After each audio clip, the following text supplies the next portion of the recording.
The candles in the great hall of Ashworth Manor flickered wildly as a scream tore through the corridor. Mrs. Pemberton, the head housekeeper, dropped her tray of silverware and ran toward the nursery, her heart pounding. 6-year-old Edmund Whitmore stood frozen by the window, his small hand pressed against the cold glass, staring out at a black carriage racing up the drive in the middle of the night. He did not scream. He never screamed. It was Grayson, the butler, who had shouted, having stumbled upon the boy standing alone in the dark, motionless, while a fire crackled dangerously close to the curtains behind him. Grayson beat out the flames with his coat before they could spread, his hands trembling from both the heat and the shock of what he had witnessed. Edmund had not moved. He had not cried out for help. He had simply stood there, watching the fire grow, as though he were waiting to see what would happen next. It was this strange calm, this eerie silence, that unsettled the household more than the fire itself. Duke Alistair Whitmore arrived within minutes, his robe hastily tied, his face pale with fear and fury. He swept his son into his arms and carried him from the room, shouting for the physician to be summoned at once. Edmund did not cry. He did not explain. He simply rested his head against his father's shoulder and closed his eyes, as if the flames behind him had never mattered at all. This was not the first time something strange had happened in the manor since the Duchess had died. It had been 6 years since Margaret Whitmore passed away, giving birth to her only son, and in all that time, Edmund had never spoken a single word, not one. No sound had ever left his lips, not even as an infant crying for milk, not as a toddler stumbling and falling, not even now, at 6 years old, staring into fires and watching the world with his mother's haunting green eyes. Dr. Fenwick arrived before dawn, his bag rattling with instruments that had proven useless time and again. He examined Edmund thoroughly, checking his throat, his ears, his reflexes, everything a trained physician could think to check. As always, he found nothing wrong. The boy's body was healthy. His hearing was sharp. His eyes tracked movement with unsettling precision. And yet the silence remained, unbroken, unexplained, and growing heavier with each passing year. "There is nothing physically preventing him from speaking, Your Grace," Dr. Fenwick said quietly, closing his bag with a resigned sigh. "I have told you this before. Whatever keeps your son silent, it is not something my instruments can find." The Duke said nothing for a long moment, staring at his son, who now sat calmly on the edge of his bed, swinging his small legs, seemingly unaware of the fear he had caused. "Then what am I meant to do, Doctor? The staff whisper that he is cursed. The neighboring families already mock us behind closed doors. My own cousin has begun suggesting that Edmund is unfit to ever inherit this estate." Dr. Fenwick hesitated before speaking again. "Perhaps, Your Grace, the answer is not found in medicine at all." The Duke did not respond. He simply turned away, staring out the same window where his son had stood only hours before, watching flames dance without fear, without sound, without any indication that he understood the danger he had been in. News of the fire spread through the servants' quarters by morning, each retelling adding new details, new fears, new suspicions. Some whispered that the boy had started the fire himself, though no one could explain how a child so young and so seemingly detached from the world around him could manage such a thing. Others whispered darker theories, that the manor itself was cursed since the Duchess's death, that her spirit lingered in the halls, unable to rest, and that her son carried some piece of that unrest within him. Mrs. Pemberton refused to entertain such talk, though privately, even she felt a chill whenever Edmund's eyes met hers. There was something in his gaze, something too knowing, too old for a child his age. She remembered the day he was born, remembered holding him moments after the Duchess had drawn her last breath, remembered how the newborn had opened his eyes and stared at her with a stillness that no infant should possess. The Duke had not remarried, despite pressure from his extended family and society at large. Many believed he still mourned Margaret too deeply to consider another wife, though few understood the depth of his guilt. He had been away on business the night she went into early labor, away when complications arose, away when the physicians realized they could not save her. He had returned only in time to hold her hand as she whispered something to their newborn son, words no one else in the room had been able to hear clearly, before she closed her eyes forever. Since that day, Alistair Whitmore had thrown himself into managing the estate, hiring tutor after tutor, physician after physician, specialist after specialist, all in a desperate attempt to unlock whatever kept his son trapped in silence. Each expert left with the same conclusion, that nothing was physically wrong, and each departure left the Duke more hollow than before. His cousin, Gerald Whitmore, visited that same week, ostensibly to check on the family's welfare after hearing about the fire, though his true motives were far less charitable. Gerald had long resented the fact that Alastair, the elder brother's son, had inherited the title and the estate, while he himself had been left with a modest allowance and a growing bitterness. He saw in Edmund's silence not tragedy, but opportunity.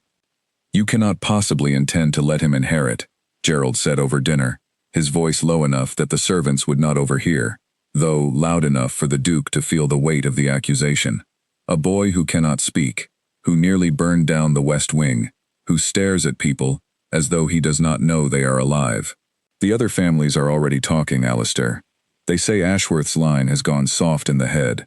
"Edmund is my son," the Duke said sharply, setting down his wineglass with more force than necessary.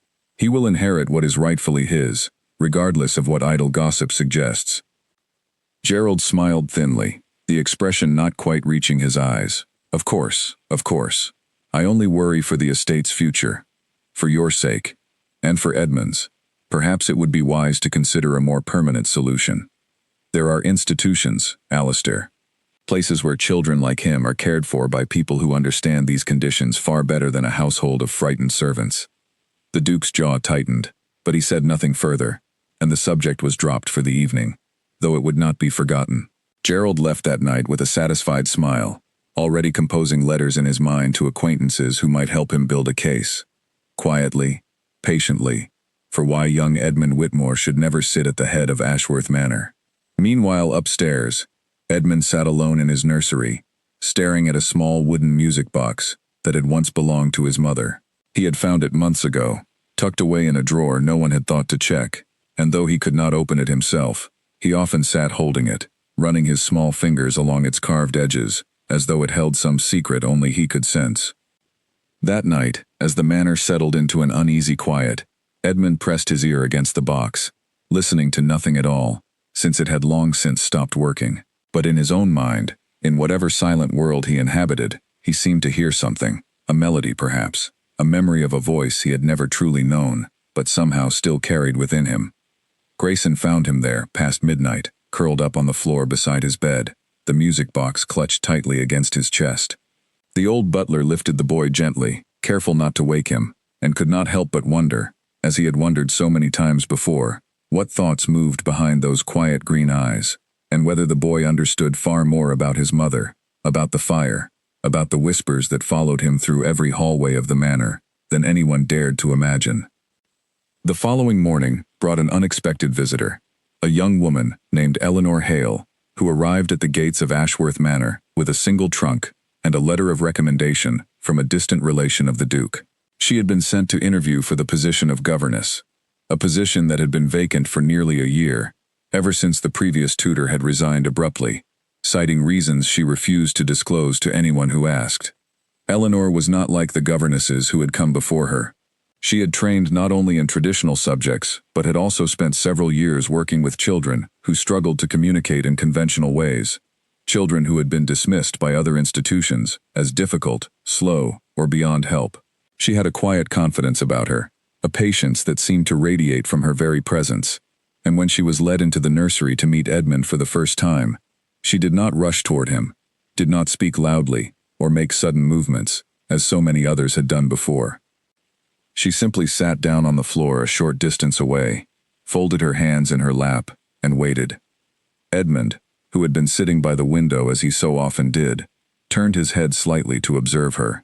For a long moment, neither of them moved, neither of them made a sound. The silence between them was different from the silence that filled the rest of the house, less heavy, less fearful, as though something unspoken was beginning to shift. Mrs. Pemberton, who watched from the doorway, felt a strange flicker of hope she had not allowed herself to feel in years. Perhaps, she thought, this young woman might be different from all the others. Perhaps she might see something in Edmund that everyone else had missed. Downstairs, the Duke paced his study, unaware that the woman who had just arrived would soon change everything he thought he understood about his son, about the silence that had haunted his household for 6 long years. and about the fire that still smoldered, unseen, within the heart of a boy who had never spoken a single word. Outside, storm clouds gathered over Ashworth Manor, dark and heavy, as if the sky itself sensed that something long buried was about to stir. Rain lashed against the windows of Ashworth Manor, as Eleanor Hale settled into her small room on the third floor, her trunk still unpacked at the foot of her narrow bed. She had been given only one instruction by the housekeeper before retiring for the evening, that she was never, under any circumstances, to enter the locked room at the end of the west corridor, the room that had once belonged to the late Duchess. No explanation had been offered, only a warning delivered in a hushed and uneasy tone, as though the subject itself was dangerous to discuss. Eleanor had nodded politely, though her curiosity, already stirred by the strange silence of the young boy she had met that afternoon, only deepened. She lay awake that night, listening to the storm, thinking of Edmund's green eyes, so alert, so aware, and yet so utterly unwilling to let a single sound escape his lips. She had worked with many children in her career who struggled with speech, children who stammered, children who had lost their voices to shock or grief, but she had never encountered anything quite like the boy she had met that day. His silence did not feel like an absence. It felt like a wall, carefully built, brick by brick, protecting something fragile within. The following morning, Eleanor began her official duties, though she quickly discarded the rigid lesson plans left behind by previous tutors. Instead of forcing Edmund to sit at a desk and recite letters he showed no interest in, she brought him outside into the garden, where the storm from the previous night had left the grass damp and glistening under a pale morning sun. She said very little, choosing instead to simply exist alongside him, pointing occasionally at birds, at flowers, at the shapes of clouds drifting overhead, never demanding a response, never expressing disappointment when none came. It was during their third day together that Eleanor noticed something remarkable. Edmund had picked up a stick and begun drawing shapes in the soft earth near the garden wall. At first she assumed it was simply idle play, the way any child might scratch aimless lines into the dirt. But as she watched more closely, she realized the shapes were not random at all. He was drawing a woman's face, delicate and precise for a child his age, framed by long flowing hair, with 2 small dots for eyes, and a gentle curve for a smile. "Who is that, Edmund?" she asked softly, careful not to startle him. He did not answer, of course, but his hand paused over the drawing, hovering just above where the woman's heart would have been, before he pressed the stick down firmly, creating a small hole in the earth, directly over that spot. Eleanor felt a chill run through her. Though the morning air was mild, she said nothing further, simply noting the moment in the small leather journal she had begun keeping the very night of her arrival, a journal she intended to fill with every observation, no matter how small, that might help her understand the boy in her care. That evening, she approached the Duke in his study, her journal tucked carefully under her arm. She found him standing by the window, watching the last light of day fade over the estate grounds, his expression distant and troubled. "Your Grace," she began carefully, "I believe Edmund understands far more than anyone has given him credit for. Today, he drew a picture in the garden, a woman's face, and marked a spot over her heart. I believe it may be a representation of his mother." The Duke turned sharply, his eyes narrowing. "My son has never seen a portrait of his mother. I removed them all from the manor after her passing. I could not bear to have her watching me from every wall." Eleanor hesitated, choosing her next words with great care. "Then, perhaps he remembers her in some other way, Your Grace. Perhaps there is more inside him than silence." The Duke said nothing for a long moment, his jaw tight, his hands clasped behind his back. Finally he spoke, his voice quieter than she expected. "Miss Hale, I have hired physicians from London, specialists from the continent, tutors recommended by the finest families in England. Every one of them has failed. What makes you believe you will succeed where they could not?" "I do not know that I will, Your Grace," Eleanor admitted honestly, "but I do not believe Edmund is broken, as so many others have suggested. I believe he is waiting for something, though I cannot yet say what that something might be." The Duke studied her for a long moment, something unreadable passing behind his tired eyes, before he nodded slowly and turned back toward the window, ending the conversation without another word. Eleanor took this as permission to continue her unconventional methods, and left the study with a renewed sense of purpose, though she could not shake the feeling that time was working against her. That feeling was confirmed only 2 days later, when a carriage bearing the crest of a distant but influential family arrived unannounced at the manor gates. Gerald Whitmore stepped down first, followed by a stern-faced man Eleanor did not recognize, introduced to the household as a physician, specializing in what he termed disorders of the mind. Gerald had wasted no time acting on his earlier suggestion to the Duke, arranging for this new expert to conduct what he called an official assessment of young Edmund's condition, one that would carry weight should the matter ever need to be presented before a court of guardianship. Eleanor watched with growing unease as the physician, a man named Dr. Ambrose Crane, was led into the nursery to examine Edmund. Unlike Dr. Fenwick, who had always approached the boy with gentleness, Crane moved briskly, clinically, treating Edmund less like a child and more like a specimen to be studied. He snapped his fingers loudly near the boy's ears, testing his reflexes with sudden and jarring movements, muttering notes to himself in a low voice that seemed designed to intimidate rather than comfort. Edmund, who had grown calmer and more responsive under Eleanor's gentle care over the past days, began to withdraw the moment Crane entered the room. His small shoulders hunched, his eyes fixed on the floor, and when the physician attempted to force his mouth open to examine his throat once more, the boy began to tremble, his breathing quickening in a way Eleanor had never witnessed before. "Enough," Eleanor said sharply, stepping forward before she could stop herself, forgetting entirely her place among the household staff. "You are frightening him. This is not helping." Dr. Crane turned to her with an expression of mild irritation. "Miss Hale, is it? I was told you were merely the governess. I was not aware you held any medical qualifications." "I do not," Eleanor replied evenly, "but I have spent years working with children who struggle to communicate, and I can tell you with certainty that fear will not open whatever door has kept this boy silent for 6 years. It will only seal it further." Gerald, who had been watching from the doorway, stepped forward with a thin smile. "Miss Hale, your concern for the boy is admirable, but you were hired to teach him letters and numbers, not to dictate the terms of his medical care. Dr. Crane's assessment will be submitted to the family solicitor, as is only prudent given the circumstances." "Circumstances?" Eleanor repeated, her voice steady despite the anger building within her. "You mean the fire? An accident that occurred because a child was left alone in a room with an unattended candle, which speaks more to a failure of supervision than any failing on Edmund's part." Gerald's smile faltered slightly, though he recovered quickly. "Regardless, Miss Hale, the boy's future is a matter for his family to decide, not the household staff, however well-intentioned they may be."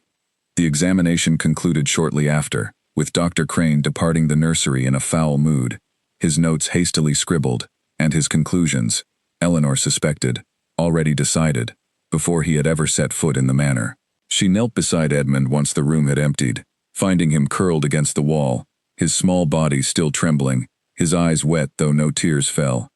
"You are safe now," she whispered, careful not to touch him without invitation, having learned over the past days that sudden contact only heightened his distress. "I promise you, Edmund, I will not let anyone frighten you like that again." For the first time since her arrival, Edmund lifted his eyes to meet hers, and in that moment, Eleanor saw something she had not expected to find, not blankness, not confusion, but a depth of understanding that startled her. He understood everything that had just happened. He understood the threat that Gerald and his physician represented. He understood, perhaps better than anyone else in the manor, exactly what was at stake. That night, unable to sleep, Eleanor made a decision that would change the course of everything that followed. She rose from her bed, lit a small candle, and made her way quietly down the darkened corridor, toward the door she had been warned never to open, the locked room that had once belonged to the late Duchess Margaret Whitmore. She paused before the heavy oak door, her hand hovering over the handle, aware that what she was about to do went against every instruction she had been given since arriving at Ashworth Manor. But something told her, some quiet instinct she could not fully explain, that whatever answers she sought regarding Edmund's silence might be found within that room, hidden among whatever memories the Duke had chosen to seal away. She tried the handle gently, expecting it to be locked as promised, and was surprised to find it turned easily beneath her fingers. The door creaked open into darkness, and Eleanor stepped inside, her candle casting long shadows across furniture draped in white cloth, undisturbed for what appeared to be years. Dust hung heavy in the air, and the faint scent of lavender still lingered, as though the room had been frozen in the exact moment the Duchess had last occupied it. As Eleanor moved further inside, her candle illuminating a writing desk near the window, she noticed a small stack of papers tucked beneath a leather-bound journal, its cover worn soft with age. Her heart quickened as she approached, recognizing immediately, from the elegant handwriting visible on the topmost page, that this must be the private journal of the Duchess herself, written during the final months of her life.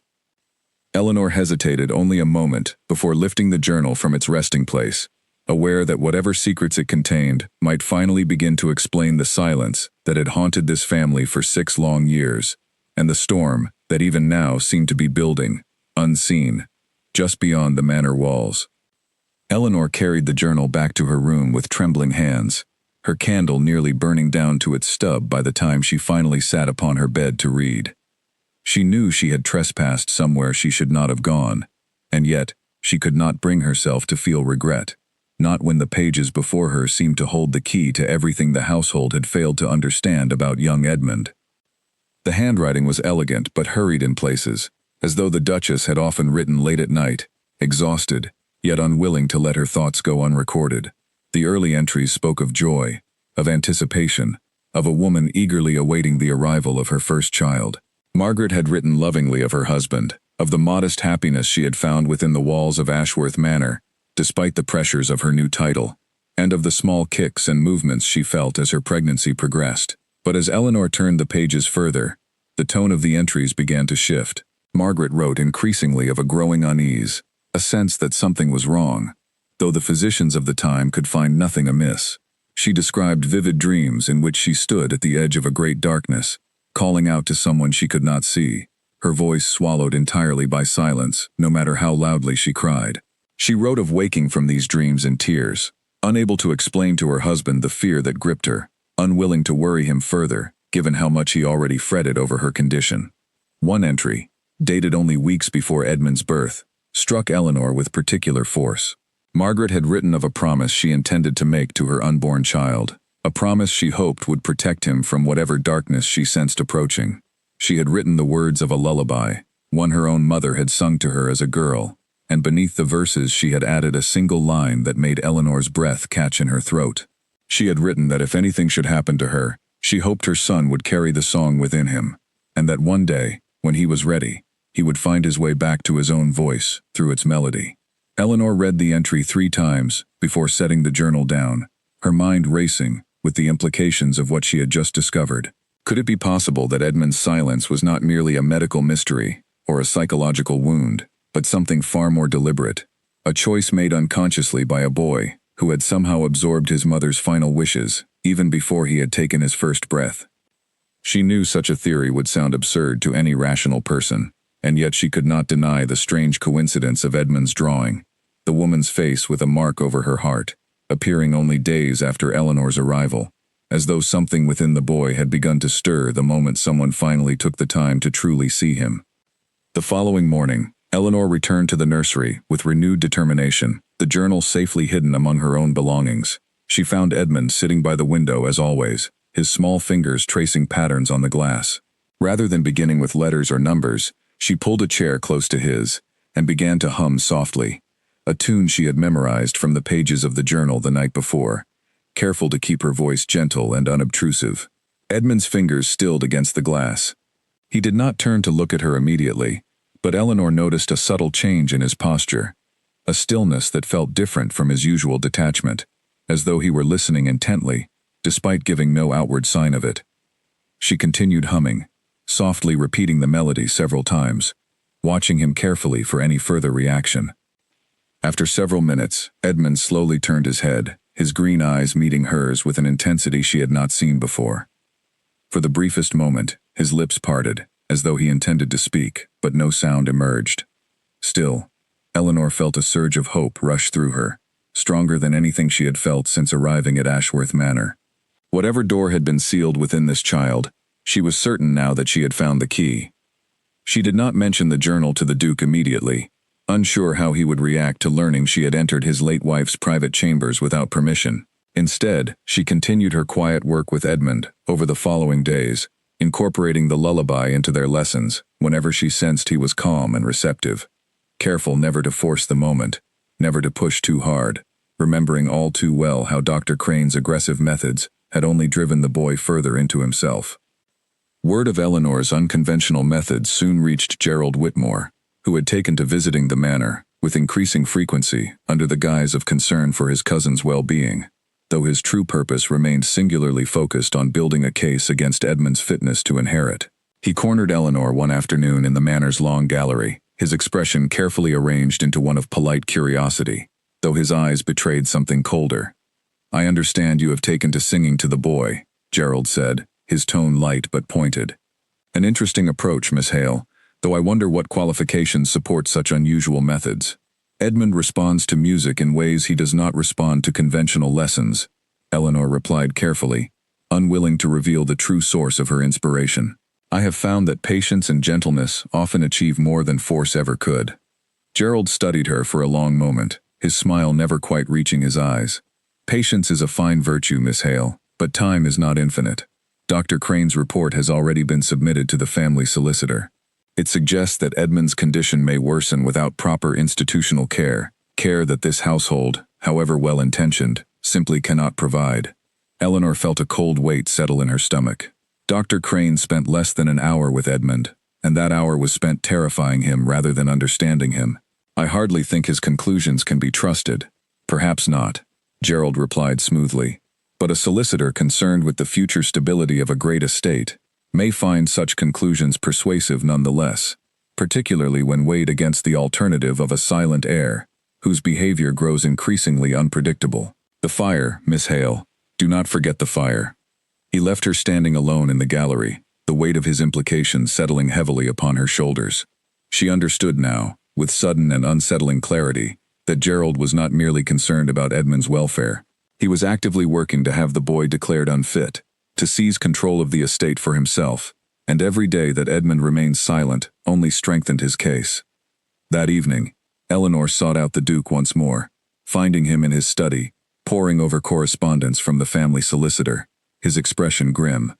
She could see immediately that Gerald's efforts had already begun to take their toll, the Duke's face lined with an exhaustion that went far beyond mere sleeplessness. "Your Grace," she said carefully, closing the study door behind her, "I must tell you something, though I fear you may be angry with me for what I am about to admit." The Duke looked up, his expression wary but attentive. "Speak plainly, Miss Hale. I have little patience left for careful words tonight." Eleanor took a steadying breath before continuing. "I entered your late wife's chambers, Your Grace. I know I was forbidden to do so, and I take full responsibility for my actions, but what I found there, I believe, may hold the answer we have been searching for regarding Edmund's silence." The Duke's expression darkened, his hands tightening around the papers before him. "You had no right, Miss Hale. That room has remained untouched since her passing, for reasons that are entirely my own. I understand your anger, Your Grace, and I am prepared to accept whatever consequences you deem appropriate. But please, allow me to share what I found, before you decide anything further." Eleanor withdrew the journal from beneath her shawl, holding it out carefully, her hands still trembling slightly. "Your wife wrote of a lullaby, one she intended for Edmund, one she hoped he would carry with him even after her passing. I believe that song may be the key to unlocking whatever has kept him silent all these years." The Duke stared at the journal for a long moment without moving, his expression unreadable, before slowly reaching out to take it from her hands. He opened it carefully, his eyes scanning the familiar handwriting, and Eleanor watched as something shifted behind his tired eyes, grief and recognition mingling with something that might have been hope. "She sang to him," he murmured, almost to himself, "in the final weeks before he was born. I remember now. I had forgotten, in all these years of grief, that she used to sing to her belly every night before sleep." He looked up at Eleanor, his voice rough with emotion he had clearly kept buried for far too long. "You believe this song might help him speak?" "I believe it is worth trying, Your Grace, particularly given how little time we may have before Gerald and his solicitor force a more permanent and less compassionate solution upon this family." The Duke closed the journal slowly, his jaw set with new determination. "Then we shall try, Miss Hale. Whatever it takes, we shall try. before my cousin succeeds in tearing my son away from the only home he has ever known. Outside, the wind had begun to pick up once more, rattling the windows of Ashworth Manor, as though the storm that had passed days before was gathering its strength for a second, far more dangerous return. News that Dr. Crane's report had been formally submitted to the family solicitor spread through Ashworth Manor within days, and with it came a wave of anxiety that settled over the household like a fog. Mrs. Pemberton grew snappish with the younger maids, her worry over Edmund's future manifesting as short tempers and sleepless nights. Grayson took to standing watch near the nursery door more often than his duties required, as though his presence alone might shield the boy from whatever fate Gerald Whitmore was attempting to arrange. Eleanor, for her part, redoubled her efforts with a quiet intensity that surprised even herself. Each morning she brought Edmund into the garden, and each afternoon she sat with him near the nursery window, humming the melody from the Duchess's journal, careful never to press too hard, never to demand a response he was not ready to give. She had learned enough about children who struggled with speech to understand that force only built higher walls, while patience, however slow and uncertain, sometimes found cracks where none had seemed to exist before. It was during one such afternoon, nearly a week after her conversation with the Duke, that Eleanor noticed something new in Edmund's behavior. As she hummed the familiar tune, he began to move his lips silently along with the melody, forming shapes that mimicked words even though no sound emerged. She held her breath, careful not to react too visibly, afraid that any sudden excitement on her part might startle him back into stillness. "You know this song," she whispered gently, when the humming had finished. "Don't you, Edmund?" He did not answer in words, but he reached out and took her hand, something he had never done before, and pressed it gently against his own chest, directly over his heart, in the same spot where he had once marked the drawing of his mother's face in the garden dirt. Eleanor felt tears sting her eyes, though she blinked them back quickly, unwilling to let emotion overwhelm the fragile progress they had made. "Your mother sang this to you," she said softly, "before you were even born. She wanted you to remember it, to carry it with you always." Edmund's grip on her hand tightened slightly, and for the first time since her arrival, Eleanor saw something that looked unmistakably like tears gathering in his young eyes. He did not cry openly, did not sob or wail as other children might, but the wetness that pooled along his lashes spoke volumes about the depth of feeling hidden beneath his silence. She reported this progress to the Duke that evening, watching relief and cautious hope flicker across his tired features as she described the moment in detail. "It is small, Your Grace," she cautioned, "but I believe it is meaningful. He recognizes the song. He associates it with his mother. Whether it will lead him to speak, I cannot say with certainty, but I believe we are closer than we have ever been." The Duke nodded slowly, though his expression soon clouded with a different concern. "Gerald has requested a formal hearing before the family solicitor, to be held within the fortnight. He intends to present Dr. Crane's findings alongside testimony regarding the fire and other incidents, arguing that Edmund's condition poses a risk not only to himself, but potentially to the estate and its staff. If the solicitor rules in his favor, I fear we may lose the ability to make these decisions for Edmund ourselves." Eleanor felt a chill of alarm at this news, though she kept her voice steady as she responded. "Then we have little time, Your Grace. I will do everything within my power to help Edmund find his voice before that hearing takes place. But I must ask for your trust and your patience in the days ahead, however difficult that may be." "You have both, Miss Hale," the Duke replied firmly. "You have given my son more genuine progress in a matter of weeks than every physician and tutor I have hired combined. Whatever you require, you need only ask." Emboldened by his support, Eleanor began incorporating small excursions beyond the manor grounds into Edmund's daily routine, believing that fresh experiences and new stimuli might help draw him further out of his shell. She took him to the edge of the estate's ornamental lake one bright afternoon, watching him closely as he knelt at the water's edge, fascinated by the ripples his fingers created when he touched the surface. It was there, at the lake, that disaster very nearly struck. Edmund, entranced by a dragonfly skimming across the water, leaned forward further than Eleanor anticipated, his small foot slipping on the muddy bank.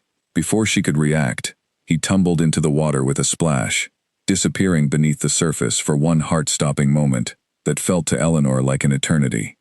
She plunged into the lake without hesitation, her skirts dragging heavily against her legs as she waded toward the spot where he had gone under, her heart pounding with a fear more intense than anything she had felt since arriving at Ashworth Manor. Her hands found him just as he began to struggle weakly beneath the surface, and she pulled him up with all the strength she possessed, gasping for breath herself as she dragged him back toward the shore. Edmund coughed violently once they reached solid ground, water spilling from his lips as Eleanor held him tightly against her, her own breath ragged with relief and terror combined. For a long moment, neither of them moved, the boy trembling in her arms, her hands trembling equally as she stroked his wet hair back from his face. "You are safe," she whispered fiercely, over and over, rocking him gently. "You are safe now, Edmund. I have you. I have you." It was in that moment, amid the chaos of dripping clothes and pounding hearts, that Edmund did something no one in the household had witnessed in 6 long years. He opened his mouth, and though no coherent word emerged, a sound finally escaped him, a small, broken cry, raw and frightened, but undeniably real. Eleanor froze, staring down at him in disbelief, tears streaming freely down her own cheeks now, as she registered what she had just heard. "That's it," she breathed, holding him tighter. "That's it, Edmund. You can do it. You have a voice, and it is beautiful, and I am so proud of you." He did not speak further that day, the effort and fright of the accident leaving him exhausted and withdrawn once more by the time they returned to the manor. But Eleanor carried the memory of that small, broken cry with her like a precious secret, certain now more than ever that whatever barrier had kept Edmund silent for so long was finally beginning to crumble. The Duke, upon hearing what had happened at the lake, rushed to the nursery himself, his face pale with a fear that mirrored Eleanor's own, as he checked his son over for any injury, his hands shaking as he held Edmund close. When Eleanor explained what had occurred in the moments after the near drowning, the sound that had finally broken through years of silence, the Duke's composure finally cracked entirely, and he wept openly for the first time in front of his staff, holding his son against his chest, as though he might never let go again. "He is coming back to us," the Duke murmured, his voice thick with emotion. "After all these years, he is finally coming back to us." But even as hope bloomed within the walls of Ashworth Manor, danger continued to gather beyond its gates. Gerald Whitmore, informed of the incident at the lake through a servant loyal to his cause, seized upon the news with cold calculation, seeing in the accident not a moment of breakthrough, but further evidence of the household's negligence, evidence he intended to present with great emphasis at the upcoming hearing. "A near drowning," he wrote that very night to the family solicitor, his pen moving with practiced precision, under the supervision of an untrained governess with no formal medical qualifications. One must wonder how many more such incidents this family is willing to risk before finally accepting that young Edmund requires care beyond what Ashworth Manor can provide.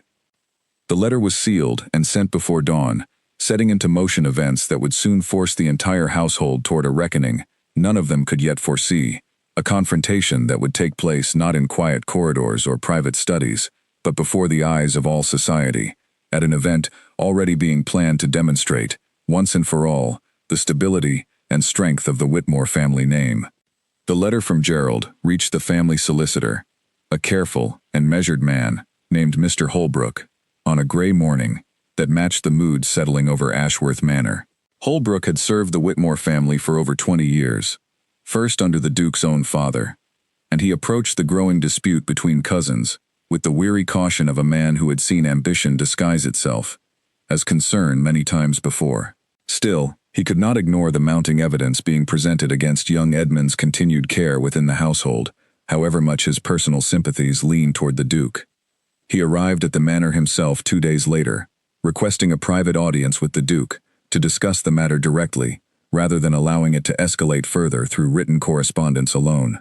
Eleanor was not present for this meeting, though she waited anxiously in the corridor outside the study, her hands clasped tightly together, as she strained to catch fragments of the conversation within.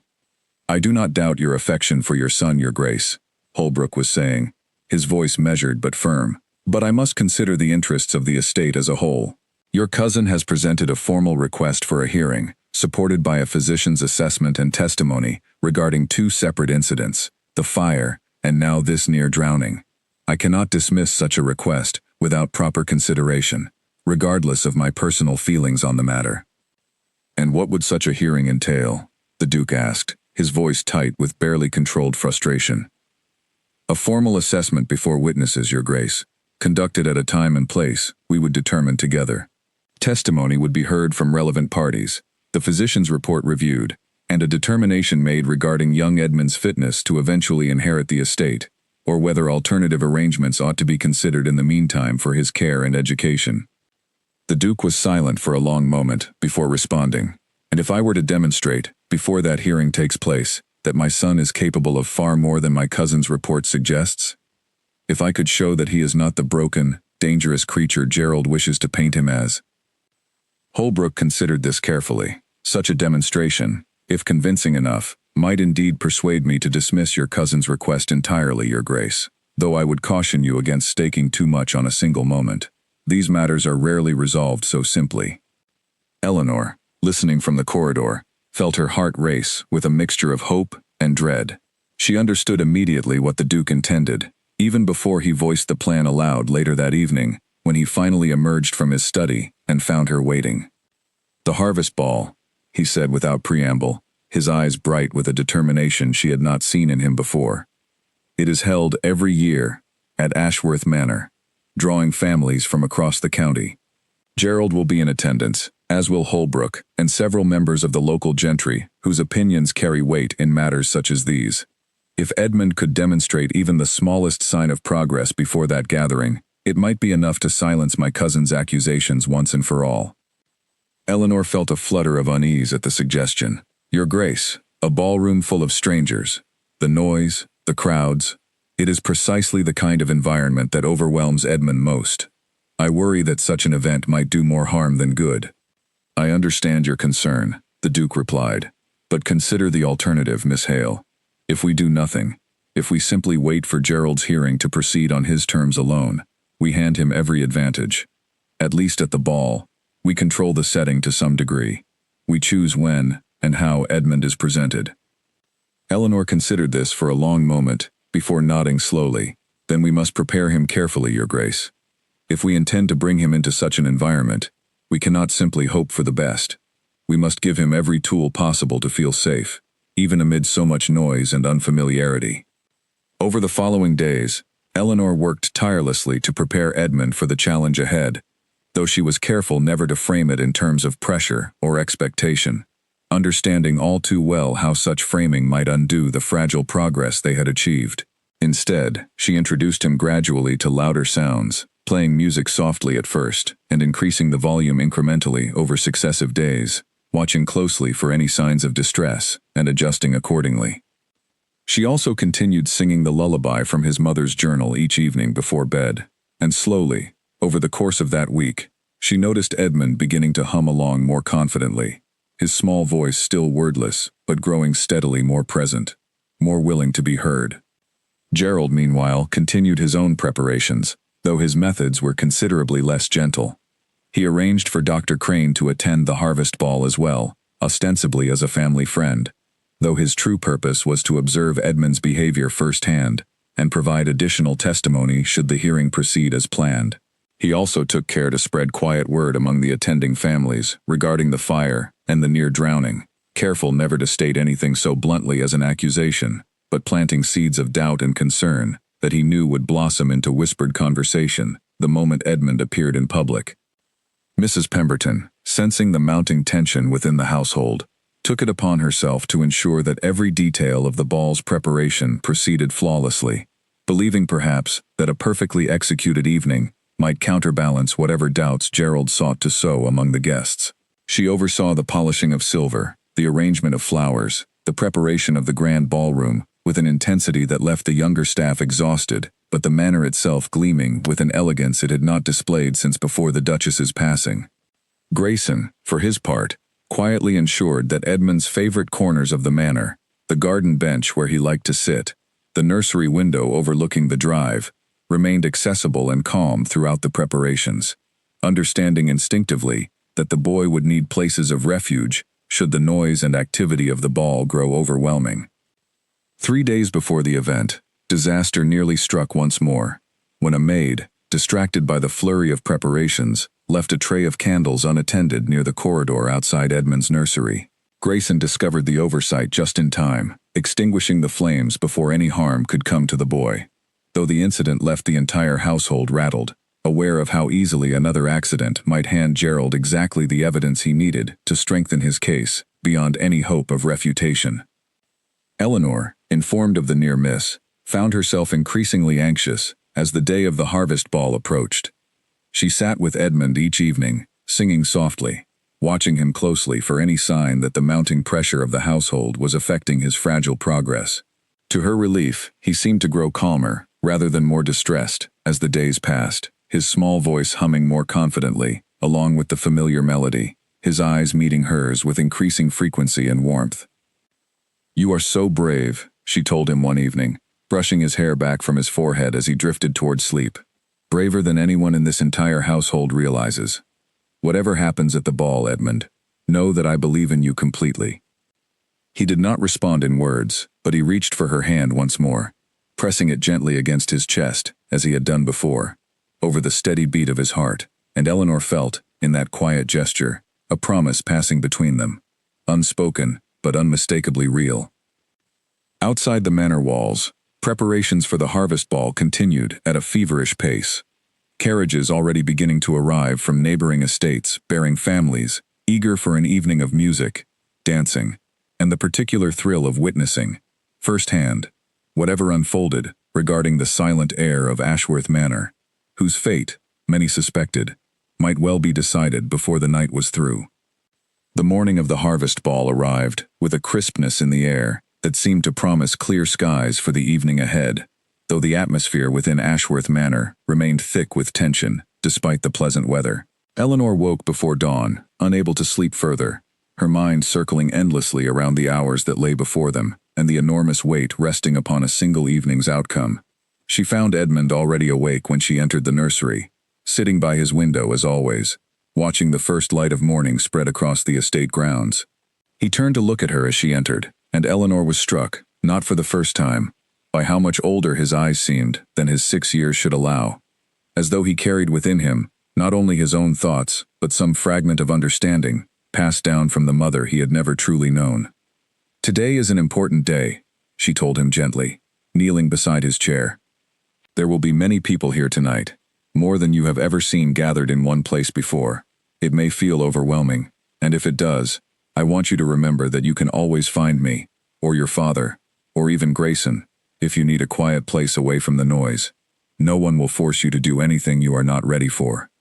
Edmund studied her face carefully, and then, to her surprise, he reached for the small wooden music box that still sat upon his windowsill, the one that had belonged to his mother, and pressed it gently into her hands, as though asking her to keep it safe for him during whatever trials the evening might bring. "I will keep it close," Eleanor promised, tucking the box carefully into the pocket of her dress. "And when the noise grows too much, I will hum your song, just as I always do, and you will know that I am near." The day passed in a blur of preparation, the manor filling gradually with the sounds of musicians tuning their instruments in the ballroom below, servants rushing between kitchen and hall bearing trays of delicacies, and the steady arrival of carriages bringing guests from across the county. Mrs. Pemberton moved through the chaos with practiced authority, directing staff with sharp efficiency, while Grayson stood watch near the entrance, greeting arriving families with the same composed dignity he had maintained throughout his many years of service. Gerald Whitmore arrived among the earliest guests, accompanied by Dr. Crane, both men making a deliberate show of cordial greetings to the Duke, while their eyes swept the gathering crowd, clearly assessing who among the guests might prove useful witnesses to whatever unfolded that evening. Mr. Holbrook arrived shortly after, his expression carefully neutral, though Eleanor caught him glancing toward the staircase more than once, as though anticipating young Edmund's eventual appearance with genuine curiosity, rather than the predatory interest that colored Gerald's every movement. As evening fell, and the ballroom filled with the swirl of dancing couples and the bright chatter of county society, Eleanor kept Edmund upstairs in the nursery for as long as she reasonably could, allowing him time to adjust gradually to the distant sounds of music and laughter drifting up through the manor's corridors, before finally bringing him down to join the gathering. She had dressed him carefully in a small suit that matched, in miniature, the formal attire worn by his father, and as they descended the grand staircase together, a hush began to ripple through the crowd below, guests turning to catch their first glimpse of the silent Duke's son. Whispers followed them across the ballroom floor, some curious, some unkind, as Eleanor guided Edmund toward a quiet corner near the musicians, hoping the proximity to the gentle strains of violin and harp might soothe him, rather than overwhelm him further.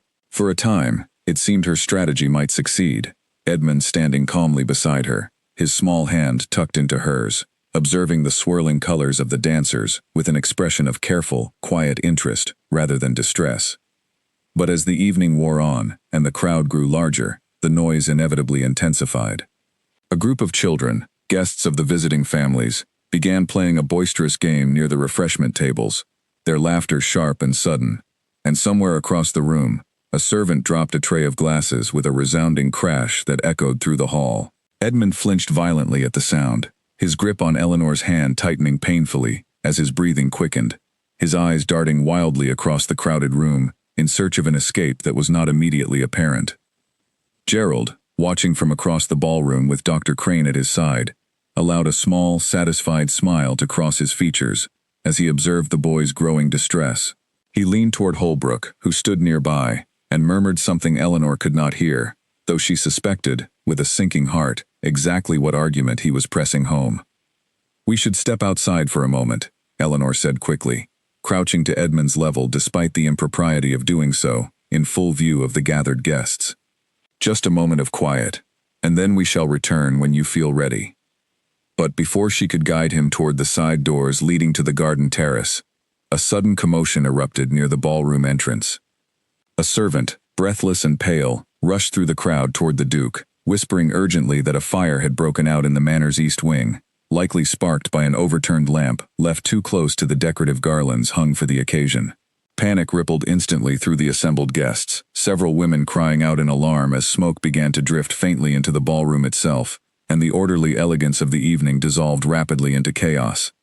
Edmund, already overwhelmed by the noise and crowd, froze entirely at the mention of fire, his small body rigid, with a terror that went beyond mere startlement, memories of the earlier incident in his own nursery clearly surfacing within him, despite his inability to voice them. Eleanor scooped him into her arms without hesitation, pushing through the panicking crowd toward the relative safety of the garden terrace doors, her heart hammering as she felt him trembling violently against her chest. Once outside in the cool night air, away from the worst of the commotion, Eleanor knelt and held Edmund close, murmuring soothing words as she felt his small heart racing beneath her palm. "You are safe," she whispered fiercely, over and over. "The fire is far from us now. You are safe, Edmund, I promise you." Behind them, through the terrace doors, she could see servants organizing quickly to extinguish the flames, the Duke himself directing efforts with a calm authority that spoke to years of managing crises far greater than a single overturned lamp. Within minutes, word spread that the fire had been contained, having caused only minor damage to a storage room in the east wing, far from where the ball itself continued, gradually settling, as guests reassured themselves that the danger had passed. But the damage to the evening's careful plans had already been done. Gerald approached the terrace doors moments later, Dr. Crane and several curious guests trailing behind him, his expression a carefully constructed mask of concern that did nothing to hide the triumph glittering beneath it. "You see," he said, addressing the small crowd that had gathered, though his words were aimed unmistakably at Eleanor and the trembling boy in her arms. "This is precisely the pattern I have described to Mr. Holbrook. Fire follows this child wherever he goes, and now, before witnesses, we have seen with our own eyes the terror and instability that plagues him. Surely this evening has demonstrated, beyond any doubt, the wisdom of removing him to more appropriate care." A murmur of uneasy agreement rippled through the gathered onlookers, and Eleanor felt despair threatening to overwhelm her as she looked up at the assembled faces, all of them staring at Edmund, with expressions ranging from pity to open suspicion. She opened her mouth to argue, to defend the boy she had come to care for so deeply over these past weeks, but before she could speak a single word, something extraordinary happened. Something that would silence every whisper and accusation gathered upon that terrace, far more effectively than any argument Eleanor might have offered. Edmund, still trembling in Eleanor's arms, turned his head toward Gerald, his small face pale in the moonlight spilling across the terrace. His lips parted, and though the sound that emerged was broken and strained, barely more than a rasp forced from a throat unused to speech, it was undeniably a word, sharp and clear enough for every person gathered on that terrace to hear. "Stop," Edmund said, his voice cracking with the effort, his eyes fixed on Gerald with an intensity that seemed impossible for a child so young. A collective gasp rippled through the small crowd, several guests stepping back in genuine shock, their earlier whispers of pity and suspicion replaced instantly by stunned silence. Dr. Crane's mouth fell open slightly, his clinical composure shattered for the first time since his arrival at Ashworth Manor. Even Gerald, who had built his entire case upon the premise that the boy could never speak, stood frozen, his carefully constructed argument crumbling before the very witnesses he had gathered to support it. Eleanor felt tears spring to her eyes as she looked down at Edmund, cradling his face gently in her hands. "You spoke," she whispered, hardly daring to believe what she had just witnessed. "Edmund, you spoke." The Duke arrived on the terrace at that very moment, having heard the commotion from within, and stopped short at the sight before him, his son standing trembling but upright, having just uttered his first word in 6 long years, directly in defense of the woman who had fought so tirelessly on his behalf. He crossed the distance between them in 3 swift strides, and gathered Edmund into his arms, his own composure finally breaking as tears streamed openly down his face. "My boy," he murmured, holding Edmund tightly. "My brave, brave boy." Mr. Holbrook, who had witnessed the entire exchange with careful, assessing eyes, stepped forward slowly, his expression thoughtful rather than triumphant. "It seems, Mr. Whitmore," he said, addressing Gerald with quiet but unmistakable authority, "that your assessment of the boy's condition may require some revision. A single word spoken under distress is not, perhaps, conclusive proof of full recovery, but it is certainly evidence that contradicts your earlier claims of permanent and worsening silence." Gerald's composure cracked visibly for the first time that evening, his jaw tightening as he struggled to recover his footing. One word, spoken in a moment of panic, proves nothing beyond the boy's continued instability. If anything, it confirms my concerns, rather than alleviating them. A child who can only speak under extreme distress, following a fire no less, hardly demonstrates the steady temperament required of an eventual heir. "Perhaps," Holbrook replied evenly, "though I confess I find it curious, Mr. Whitmore, how quickly you shift your argument to accommodate whatever evidence presents itself.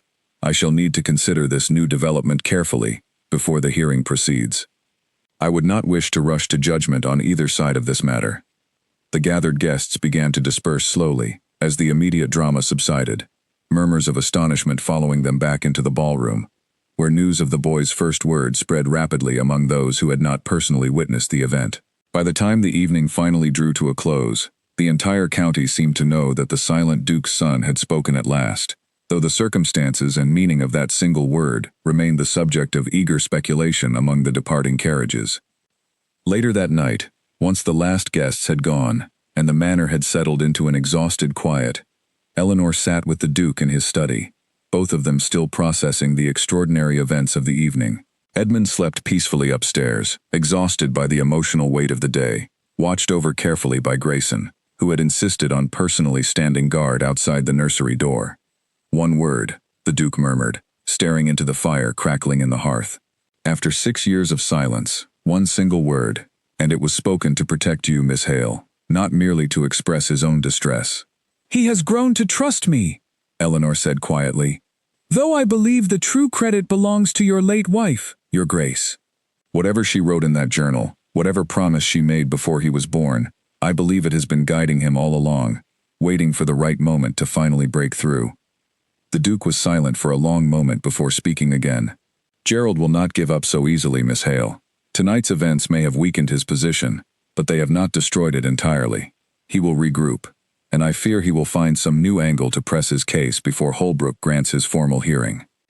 "Then we must continue our work," Eleanor replied firmly, "and hope that by the time that hearing arrives, Edmund will have found not merely one word spoken in fear, but a voice he can command freely, whenever he chooses to use it." The Duke nodded slowly, though the weariness in his eyes suggested he understood, perhaps better than Eleanor herself, just how difficult and uncertain the path ahead truly remained. Outside the study window, the last of the departing carriages rolled away down the long drive, carrying with them a story that would be retold and embellished throughout every drawing room in the county by morning, a story that had only just begun, and whose true ending remained yet to be written. In the days that followed the harvest ball, a fragile sense of hope settled over Ashworth Manor, though it was tempered always by the knowledge that Gerald Whitmore had not withdrawn his petition for a formal hearing. If anything, the events of that evening seemed only to sharpen his resolve, and within a week, a new letter arrived at the manor, this time addressed not to the Duke, but to Eleanor herself, delivered by a solicitor's clerk, with an expression of careful neutrality that told her immediately the contents would not be favorable. The letter, written in Gerald's precise hand, accused Eleanor of exceeding her authority as governess, of encouraging Edmund toward emotional outbursts rather than genuine recovery, and of concealing evidence relevant to the family's private affairs, a clear reference, Eleanor realized with a sinking feeling, to her discovery of the Duchess's journal. Someone within the household, she suspected, had informed Gerald of her late-night visit to the locked chamber, though she could not immediately determine who among the staff might have betrayed her confidence. She brought the letter to the Duke that same afternoon, her hands unsteady, as she watched him read through the accusations with a deepening frown. "He knows about the journal," she said quietly. "I do not know how, but he has learned of it, and he intends to use it against us, twisting my discovery into evidence of some impropriety on my part." The Duke set the letter down slowly, his expression grim. "Gerald has always possessed a talent for turning even the smallest advantage into a weapon. We must consider carefully how to respond, Miss Hale, before Holbrook's hearing arrives, and this matter is decided beyond our control." It was Mrs. Pemberton who eventually confessed, with great reluctance and evident shame, that a young kitchen maid named Prudence had overheard Eleanor's late-night conversation with the Duke regarding the journal, and had unwittingly repeated the details to a visiting cousin who, Mrs. Pemberton later discovered, maintained a distant but ongoing correspondence with someone in Gerald's household. The chain of gossip, though innocent in its origins, had ultimately delivered exactly the ammunition Gerald required. "I take full responsibility for the lapse in discretion among my staff, Your Grace," Mrs. Pemberton said, her voice tight with distress. "I should have impressed upon them more firmly the sensitivity of matters within this household. The fault lies with Gerald's manipulation, not with innocent gossip among servants," the Duke replied, though his tone remained heavy with worry. "Still, we must move forward carefully. Miss Hale, I believe it is time we present the journal ourselves, on our own terms, rather than allow Gerald to control the narrative surrounding its discovery." Eleanor agreed, though the decision weighed heavily upon her, aware that sharing something so deeply personal, the private thoughts and fears of a woman who had died bringing her only son into the world, would expose the family's most intimate grief to the scrutiny of strangers. Yet she understood, too, that the alternative, allowing Gerald to twist the journal's existence into some sinister accusation, posed a far greater threat to Edmund's future. Over the following days, Eleanor continued her careful work with Edmund, noticing with growing encouragement that the single word he had spoken at the ball seemed to have loosened something within him that had remained frozen for years. He began humming more openly throughout the day, no longer confining the melody to quiet moments alone with Eleanor, and on several occasions, he attempted small sounds, fragments of words that did not quite form completely, but which nonetheless represented clear effort toward speech he had never before attempted. She documented each small breakthrough carefully in her journal, building what she hoped would serve as compelling evidence for the upcoming hearing, proof that Edmund's condition was improving steadily under patient, compassionate care, rather than the institutional discipline Gerald continued to advocate. The Duke, meanwhile, worked closely with Holbrook to prepare a formal response to Gerald's accusations, presenting the journal not as evidence of impropriety, but as a crucial piece of understanding that had finally begun to unlock his son's silence.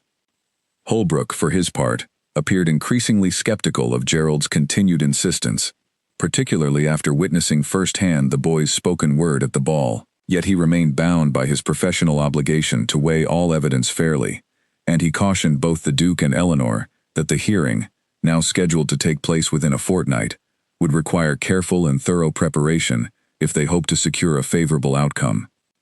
"Gerald will not appear before that hearing unarmed," Holbrook warned, during a private meeting at the manor. He has already secured additional testimony from Dr. Crane, and I understand he intends to call upon several guests who witnessed the fire at the harvest ball as further evidence of ongoing instability within the household. You would do well to prepare a response equally thorough, demonstrating not merely isolated moments of progress, but a consistent and reliable pattern of improvement.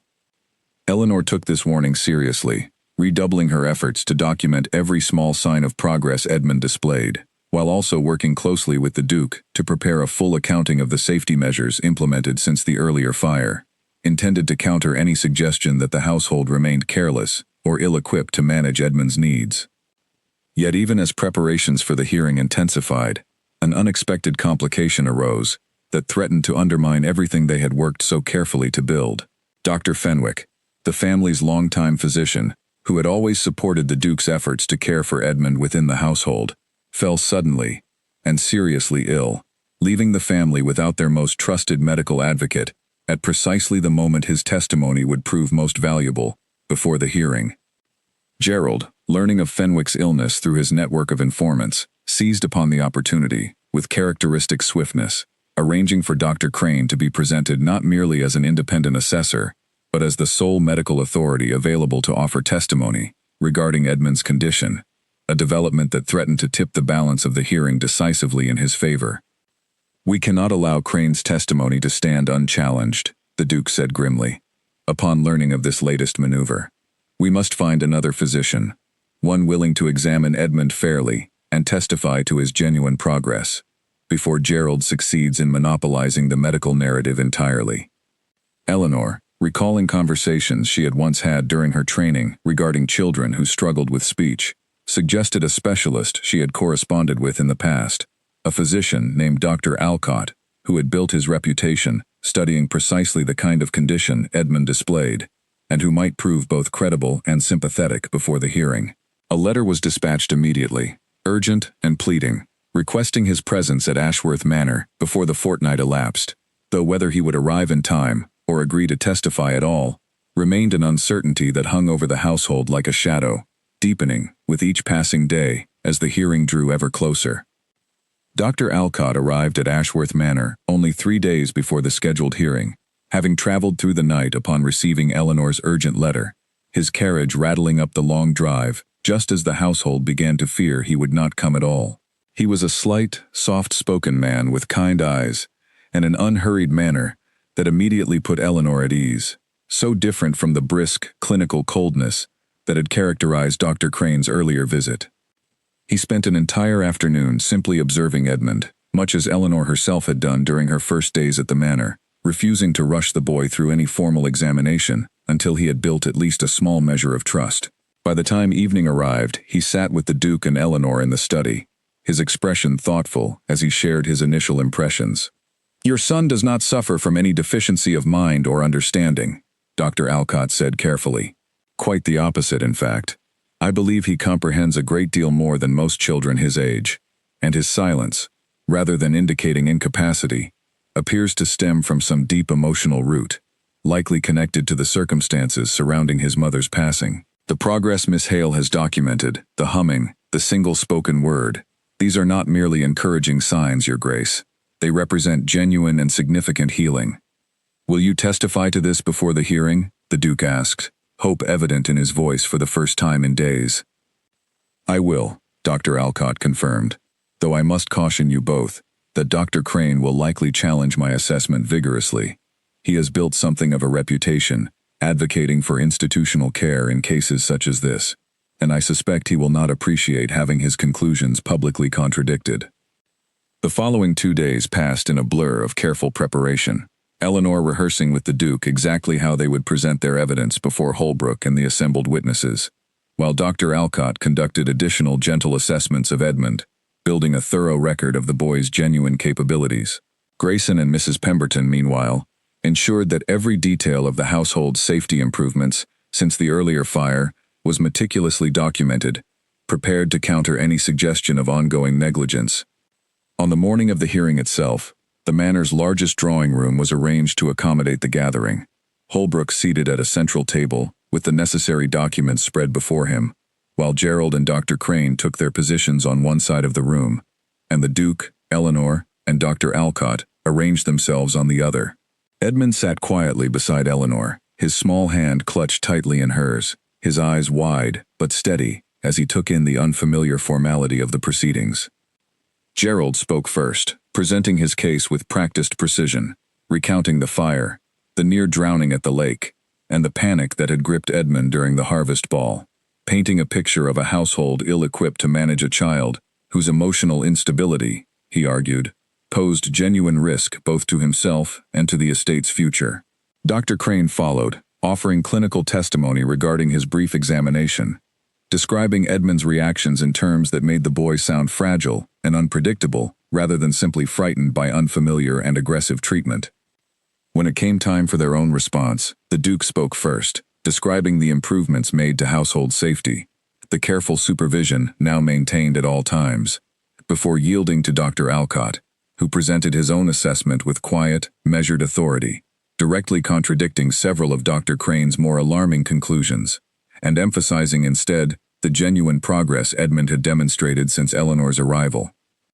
It was Eleanor's turn to speak that carried the greatest weight, however, as she described in careful detail every small breakthrough she had witnessed, the drawing in the garden, the humming that had grown steadily more confident, the single desperate word spoken to defend her at the ball. She spoke, too, of the journal she had discovered, reading aloud, with the Duke's permission, the passage in which the late Duchess had written of the lullaby, and her hope that her son would one day find his voice through its melody. The room fell silent as Eleanor's words settled over the gathered witnesses, even Gerald appearing momentarily uncertain how to respond to such deeply personal testimony. Holbrook listened intently throughout, his expression unreadable, before finally addressing the room directly. "I have heard sufficient testimony from both sides," he said carefully, "though I confess, this matter remains more complex than a simple determination of fitness or incapacity. Before I render any decision, however, I believe it would be valuable to observe the child himself, directly, rather than relying solely upon second-hand accounts of his progress." All eyes turned toward Edmund, who sat very still beside Eleanor, clearly aware that the room's attention had shifted entirely toward him.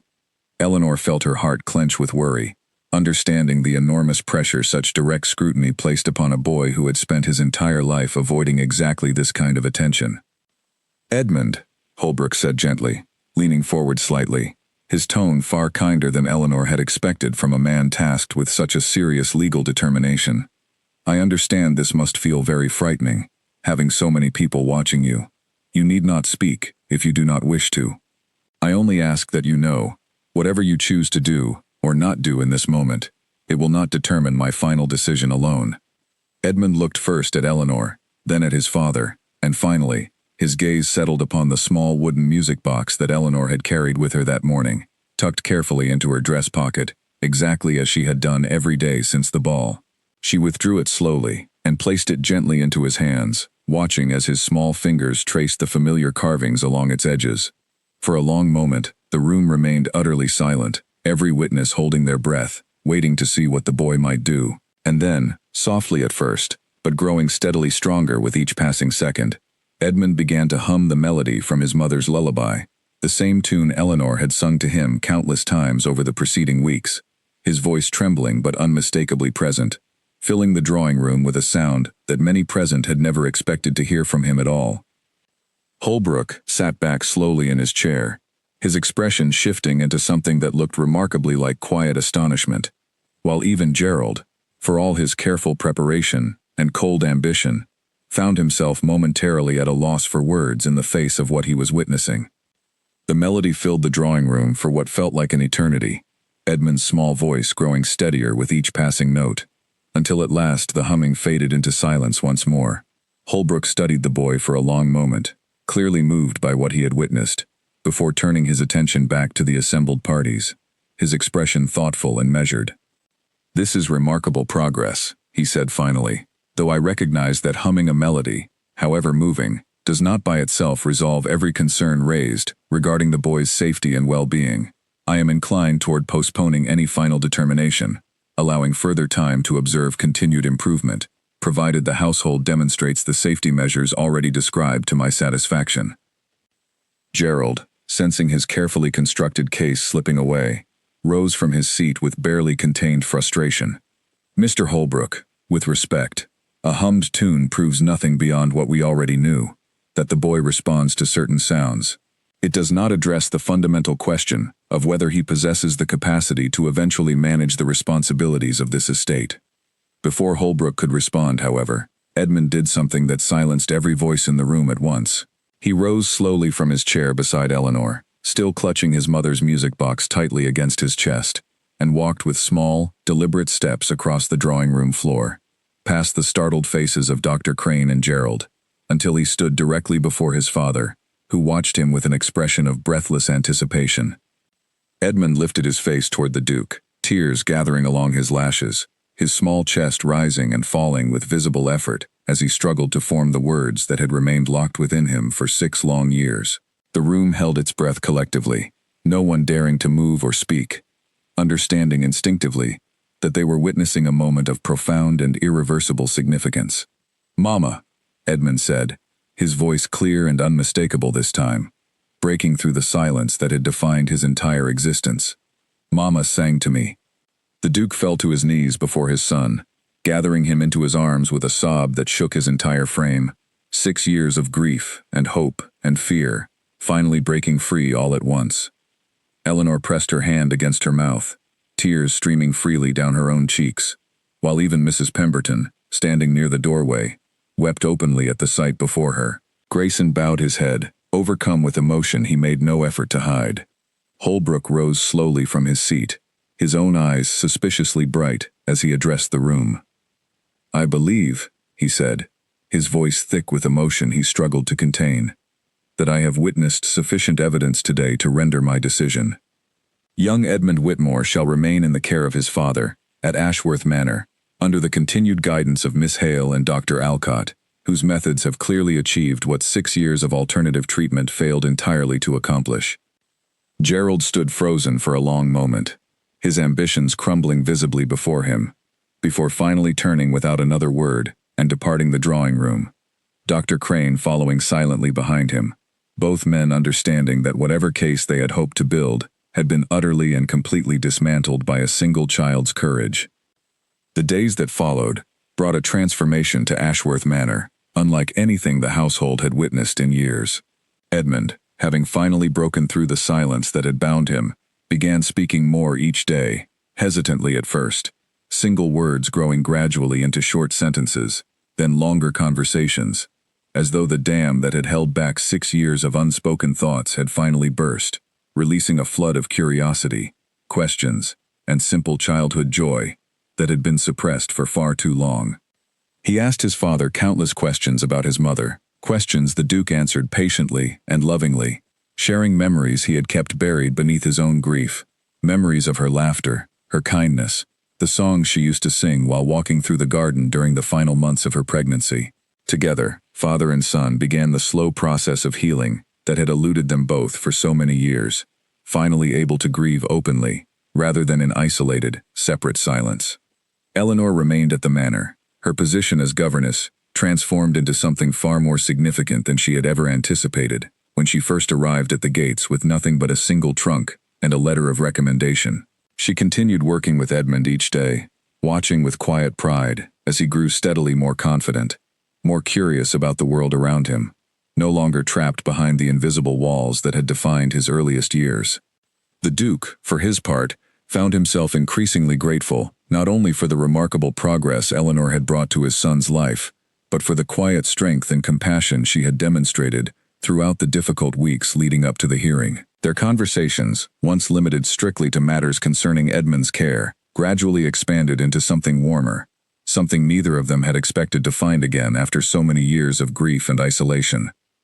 Word of the hearing's outcome spread quickly throughout the county, and the story of the silent Duke's son who had finally spoken, defending first his beloved governess and then calling out for the mother he had never truly known, became something of a local legend, retold in drawing rooms and taverns alike, growing more remarkable with each retelling, though none of the embellishments could quite capture the genuine wonder of what those closest to Edmund had witnessed firsthand.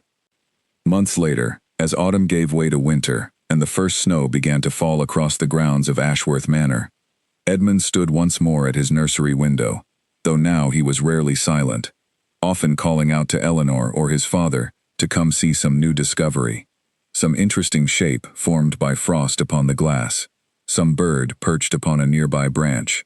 He still kept his mother's music box close, though it no longer represented a secret held within silence, but rather a cherished memory shared openly with the family who loved him. The Duke, watching his son's laughter fill the halls that had remained so quiet for so many years, often found himself reflecting on how close they had come to losing everything, how easily Gerald's ambitions might have succeeded had it not been for the patient, unwavering dedication of the young governess, who had refused to give up on a boy everyone else had dismissed as broken beyond repair. Ashworth Manor, once haunted by silence and grief, had finally found its voice again, echoing now with the sound of a child's laughter, a father's renewed hope, and the gentle melody of a lullaby that had waited patiently, through 6 long years of darkness, for exactly the right moment to finally be heard.